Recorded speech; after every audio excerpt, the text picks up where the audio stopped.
Welcome in. What's today? Happy Wednesday. Happy Cinco de Mayo. Happy Cinco de Mayo.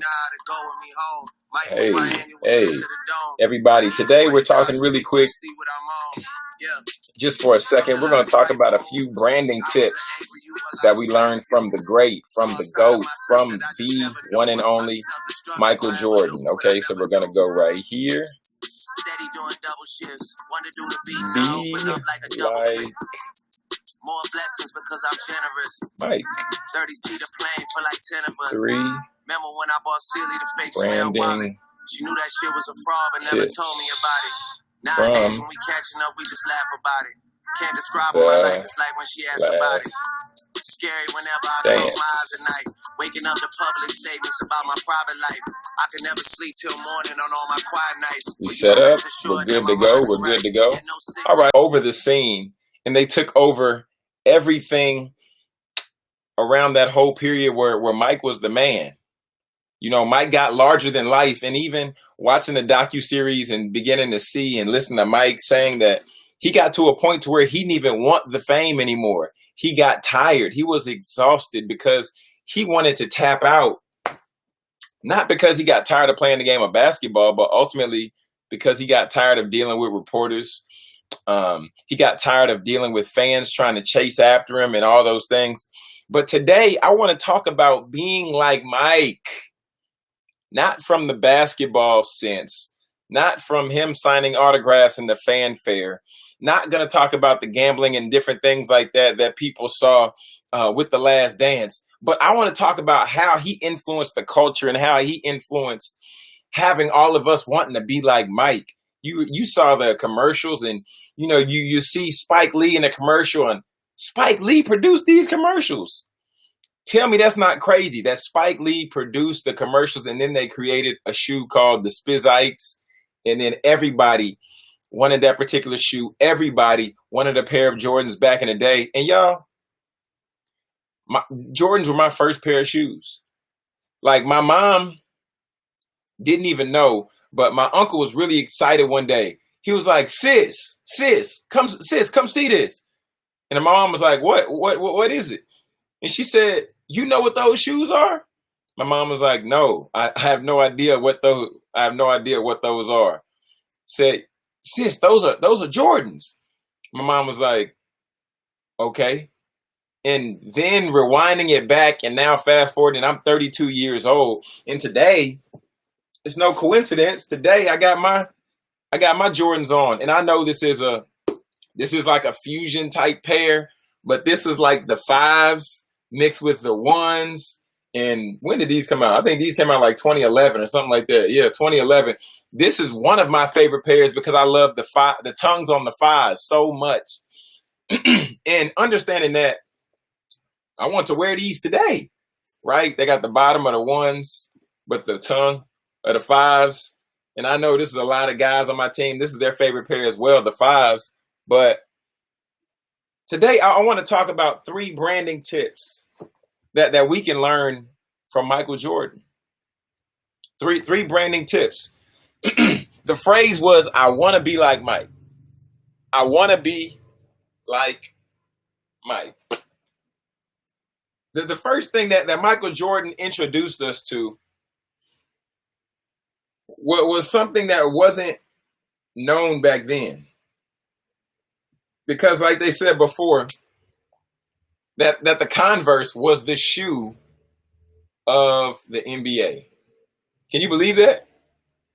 Converse was the shoe of the NBA. Like that doesn't even make sense. Wanting to be like Mike, we're talking about Converse being the shoe of the NBA at one point in time. That's right. My dad's saying, teach us. Oh, man. So I want to be like Mike. That's right, Dad. I wanted to be like Mike. And understanding the first thing that he introduced us to was this word right here. Innovation. Innovation. Anybody who's out there who says that they want to create a brand, Anybody who is out there who's telling themselves, I want to be on the cutting edge. Anybody who's out there right now saying, John, I want to change the game. I want to do something new. I want to introduce what I'm doing to the world like nobody has ever done before. How can I do that? Innovation. The thing that Michael Jordan began to bring to the game of basketball was innovation through a tennis shoe. John, how did he bring innovation through a tennis shoe? Because he had us thinking that if we buy his shoes, he had us thinking that if we buy his shoes, then we can play like Mike. He had us thinking that if we drink Gatorade, then we'll be able to perform like him as well. When it comes to branding, you want to take people on a journey. You want people to experience something that they've never experienced before. You want people, when they interact with your brand, you want them to say, whoa, like my dad says, that's cutting edge. You want people to say, wow, it almost feels like I'm on a total different experience. The best example I can think of is United States. We went on a spaceship and went on the moon. We had people walking on the moon. And you say, nobody ever thought that was possible until it was done. King Nah, Bryce, welcome in. Brothers Bruce, welcome in. So I want us to begin to think about how can our brands create innovation. The second thing that Michael Jordan's brand did for us was this right here. And this is something that I think gets lost a lot of times because we grow up too fast. We're moving too fast. And with us moving too fast, a lot of stuff gets left. A lot of stuff gets lost. I want you to begin to think, hi, Joy, how are you doing? Hope all is well. Hope you're doing great on your finals. We have to have an imagination.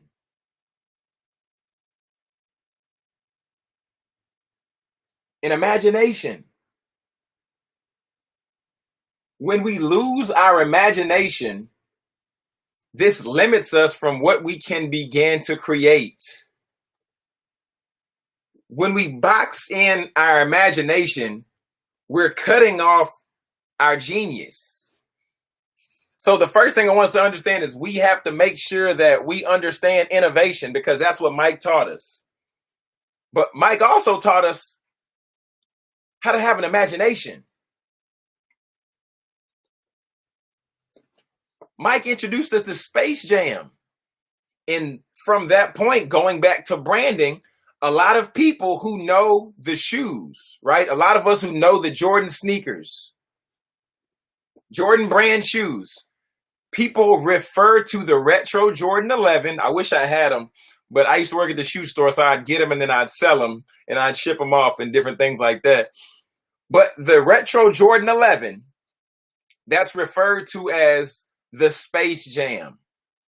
Why is the retro Jordan 11 referred to as the Space Jam? It's referred to as the Space Jam because Michael Jordan took our imagination and then he joined our imagination with the concept. So therefore you add imagination plus the concept that gives us the Space Jam sneaker. So I said Jordan taught us about innovation because he changed the game. Michael Jordan wasn't just the first big basketball athlete. If there was no LeBron James as far as branding, Michael Jordan opened the door for LeBron. Michael Jordan opened the door for Kobe Bryant. And I want us to understand that we have to be innovative in our branding. We have to be innovative in our messaging. We have to be innovative in our businesses. But outside of innovation, then we have to take it a step further because innovation is great. Something different, Apple. If I ask you all, how many of you all have an Apple box at your house? The majority of you would say, I have my Apple box for my phone. I have my Apple box for my laptop, because I used to keep the boxes in the closet. John, why did you keep the boxes in the closet? Because the innovation of the box was just so neat and so sleek. And they invested so much in the packaging of the box, same as the Michael Jordan box, the Jordan brand sneaker box. We're going to keep going. The last thing is this one right here.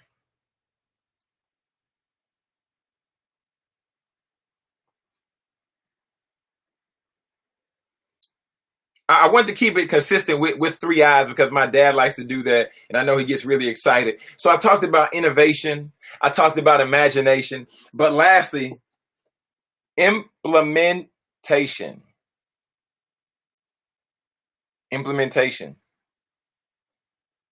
If we don't ever apply the thoughts, the vision, the concept, the ideas,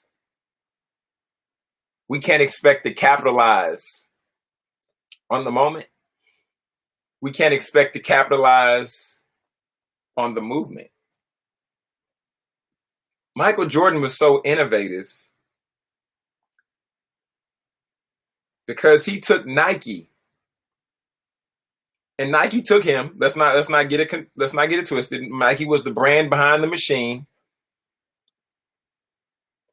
but Michael Jordan and Nike paired together. They allowed Adidas, which was bigger at the time. Adidas was big at the time, but Adidas didn't have the money to offer Michael Jordan. Michael Jordan said that he wanted to go with Adidas. He only took the Nike meeting because his mom wanted. He said, okay, Mom, I'll do it just because you want me to. You all know how it is. When your parents, they make a suggestion for you, if you're a student out there or somebody else, you're like, I don't really want to take the meeting. I'm going to do it for my dad. I'm going to do it for my mom. So Jordan took the meeting with Nike just to appease his mother. Mom, fine. Okay, we'll go to Nike.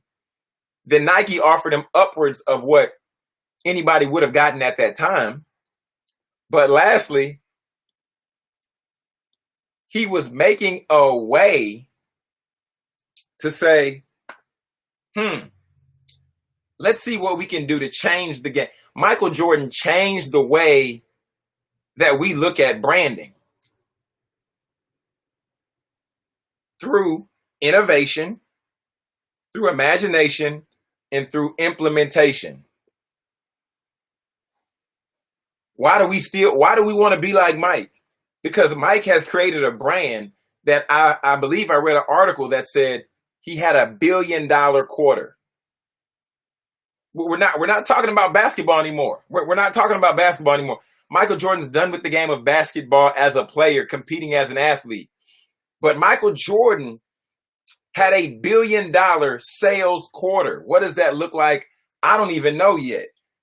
But Michael Jordan generated $1 billion in a quarter. That's 1, 2, 3 months in a year.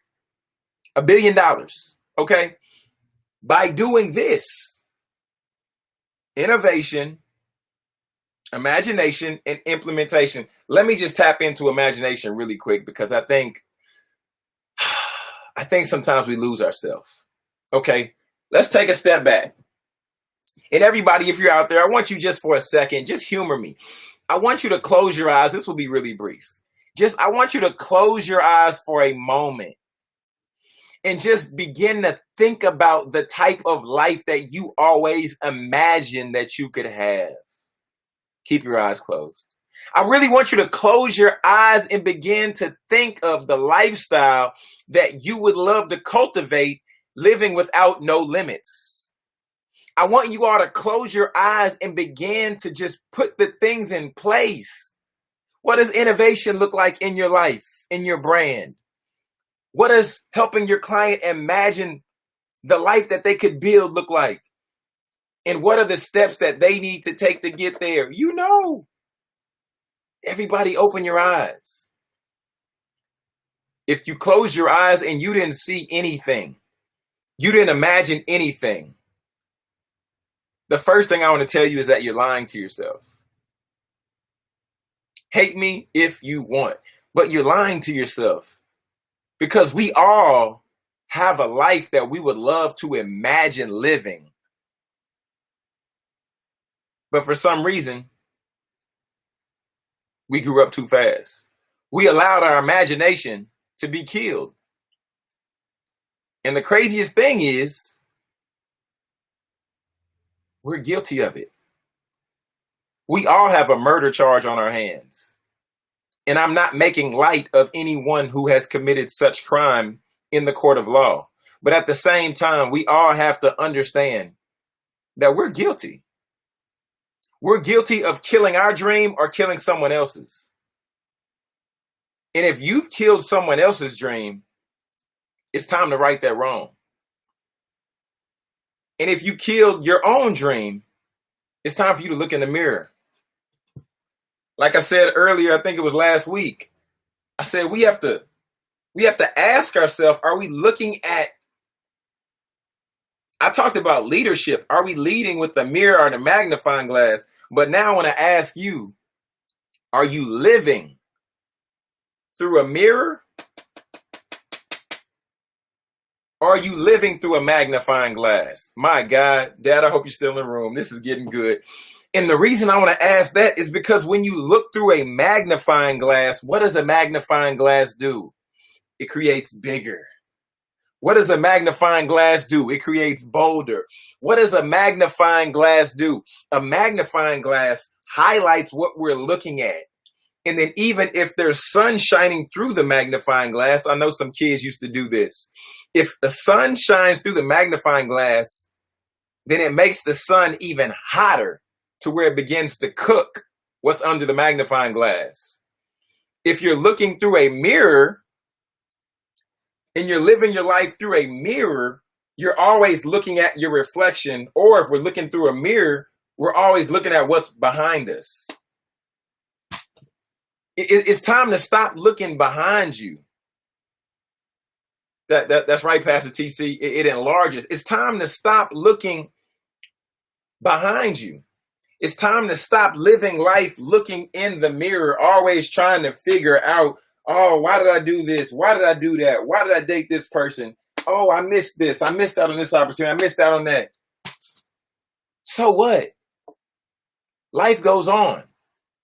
Like I said before, it's all about us right now, identifying right where we are. Like I said, I'm just going to wrap this back up, put a bow on it, put a ribbon on it, call it a day. But if anybody has any questions, please chime in, because I would love to hear your questions, love to hear your thoughts, love to hear your feedback, because I wanted to just share today on how Michael Jordan really challenged the game of basketball, but ultimately transferred it to him playing the game of life through branding. The 3 branding tips, like I said, was Mike showed us how to be innovative.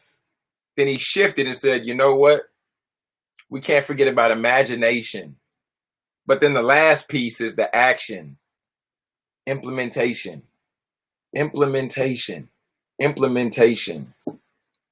Today, I want you to take some time and really think. After you get out this broadcast, I want you to close the broadcast, and I want you to think to yourself after we get done, what is it today that I need to innovate? Or what was it today I need to create with innovation? I want you to go back to your childlike state and ask yourself, what is it that I used to imagine, but then I later killed, I later crushed? And then lastly, what's the actions I need to take to get my brand off the ground? What's the actions I need to take to start my business up? What's the actions I need to take right now, right where I am, to magnify this moment, to magnify where you are, to magnify whatever it is that you do? Please take this time. If there's any questions that you all have, please go ahead and just drop them in the comment section. I would love to answer your questions. I would love to see how I can serve you. And if there's any way that I can serve you, I know a lot of people say, John, starting a business can be difficult. John, starting a speaking career can be difficult. I would love to just have you just shoot me a message. If you're on Instagram, shoot me a direct message, or wherever you are, you can shoot me an email to info@jonathanjonespeaks.com. info@jonathanjonespeaks.com. And I would love to have a conversation with you, have a next level coaching experience with you, and see how I can serve you in that way. But if you all don't have any questions, now at this time, I'm about to go ahead and get out of here. It's lunchtime. It's my favorite time of the day. This used to be my favorite subject as I grew up, just taking the time to go and eat, taking the time to go and chow down on some good food. So if no one has any questions, or if there's no thoughts that you would like to share at this time, I would just bring us to a close. And like I said before, my name is Jonathan Jones. I serve and support student athletes by way of partnering with colleges and universities, providing them with strategies and skills for success as they transition from high school to college, or college to the professional arena. But I would love to see how I could assist you. If it be branding, if it be speaking, whatever that lane looks like for you. Today, we just wrapped up sharing 3 branding tips from The Last Dance. Be like Mike, because we all wanted to. But everybody, I thank you all for your time, and hope you have a great rest of